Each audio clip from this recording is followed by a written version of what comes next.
Hello friends, कभी मैं कभी तुम का मेगा एपिसोड बहुत ही हार्ट टचिंग था। शुरू ही होता है मुस्तफ़ा और उसके माँ बाप से के बाद से कन्वर्सेशन से।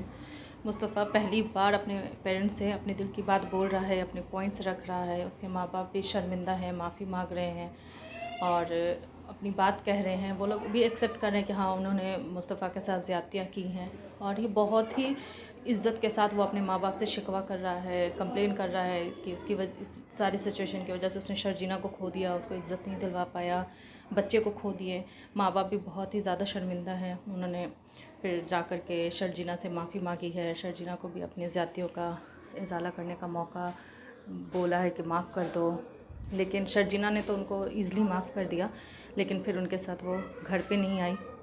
और ये है कि मुस्तफ़ा और शर्जीना दोनों ने माँ बाप की इज़्ज़त रखी है। दोनों ने कुछ भी गंदा बिहेव या ऐसे शब्द नहीं कहे हैं जिससे माँ बाप को हर्ट हो या उनको, जबकि वो लोग ऑलरेडी गलत हैं, लेकिन फिर भी उन लोगों ने हर्ट नहीं किया माँ बाप को। आदिल जेल में बहुत परेशान है, ये देखकर बहुत खुशी हो रही है। वो रो रहा है, बहुत ही ज़्यादा परेशान है। उसके बाद उसने फाइनली अपने बाबा को कॉल किया है कि बाबा मुझे किसी भी तरह मेरी ज़मानत करा दे, मैं बहुत परेशान हूँ। लेकिन बाबा बहुत स्ट्रिक्ट हैं, क्योंकि जितना सारा आदिल ने उनके साथ किया है, जो कि एक राजा बेटा का एक रोल प्ले कर रहा था, तो उसके बाद वो हर्ट है।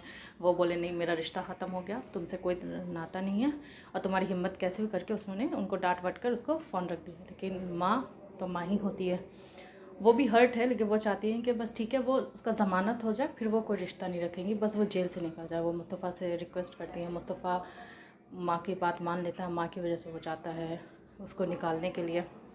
और वो जो सीन होता है कि वाइट पहन कर ये जा रहा है पूरे एकदम टशन में, और आदिल एकदम अपने जो उसकी हरकत है उस तरीके में वो है, तो ये बहुत ही अच्छा लगता है देखने में। आदिल को भी इस सिचुएशन से आदिल को भी समझ में आ जाता है कि यस, वो कहाँ स्टैंड करता है, मुस्तफ़ा कहाँ स्टैंड करता है।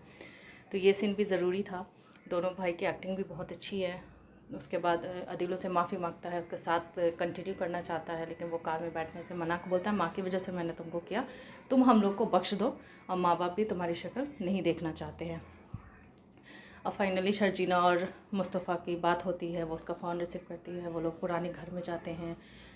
मुस्तफ़ा ने जो लेटर लिखा था वो शर्जीना पढ़ ली है, और उसको भी उसके पॉइंट्स थोड़े क्लियर हुए हैं, जो इसका गलत फहमी थी तो वो दूर हुई है। दोनों ने एक दूसरे से शिकवा किया है, बातें की हैं, अपने पॉइंट्स रखे हैं, रोए हैं।